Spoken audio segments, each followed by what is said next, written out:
Here's what we do agree on. We need a solution.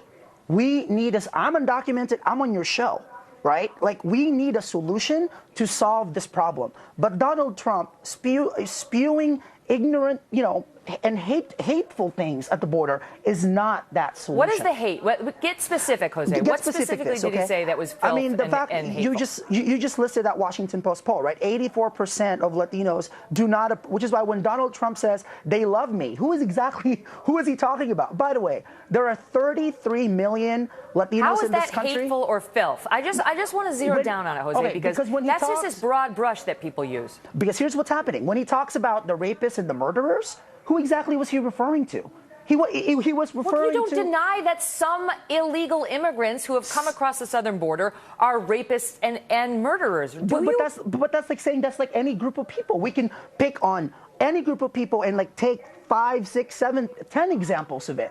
Like, why so it was the failure brush? To contextualize it. Okay. Exactly. So contextualizing it is really the failure. And by the way, back to my point.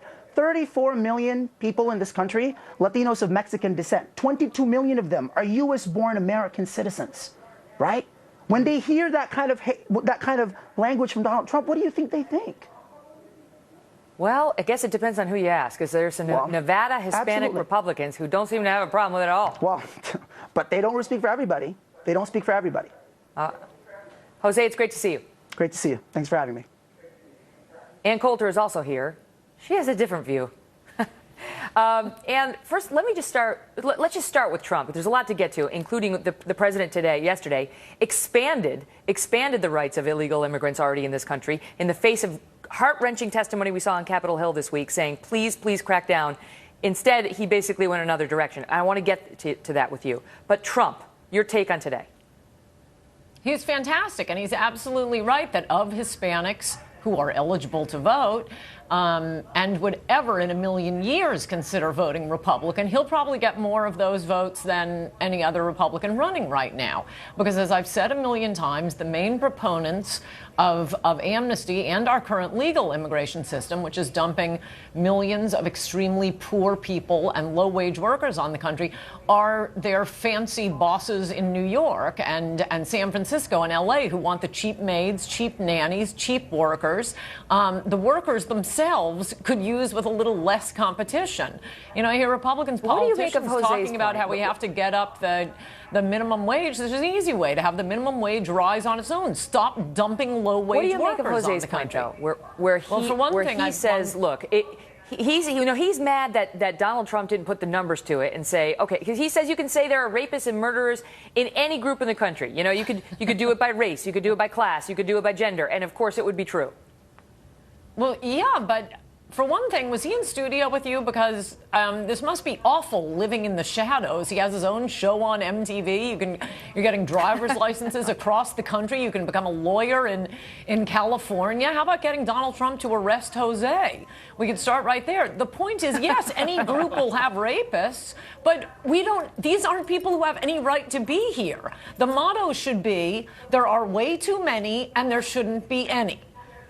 It even rhymes. In the meantime, as I referenced a moment ago, we saw family after family, the Kate Steinle family and others, go before Congress this week and say, please, please do something, because we've had loved ones who have been murdered by illegal immigrants in sanctuary cities and in other cities. And within 24 hours, Ann, the White House came out and said not only are they going to veto Kate's law if it gets through, but they expanded by executive action the rights of illegal immigrants who are already in the country. Right. No, can there be any more doubt now that this is just a massive plan of the Democrats to inundate the nation with people who are going to block vote for the Democrats? Obama never would have been elected but for Teddy Kennedy's 1965 Immigration Act. Democrat consultants gloat and laugh about it. They call it George McGovern's revenge and the Kennedy family's greatest gift to the Democratic Party. It's not as if Democrats are winning all these victories because they've changed Americans' minds. No, they brought in new voters. That That is why they are winning. That's why immigration, who gets to live and vote in America, is the most important issue. And these illegal immigrants or legal immigrants going around and demanding that, oh, you have to be nice to us and we might not vote for Donald Trump. Well, no, you're guests in this country. You aren't black. Immigrants need to understand we care about race and civil rights because the Democrats fought a war to preserve slavery and the Democrats imposed Jim Crow laws for 100 years. If you have no right to even be in this country, America hasn't done anything to you. You're the ones who should be being grateful to us and hoping, you will be allowed to come in legally. One of the visa programs that Obama extended was the diversity visa program. Diversity. We just, randomly take people on a lottery system, because that's how Scarlett Johansson picks who she's going to date. She has a lottery. We're America. We should be picking the best people. I see a lot of men in here raising their hands. They want more information. All right, on that happy note, I got to go. Good to see you, Ann. Goodbye.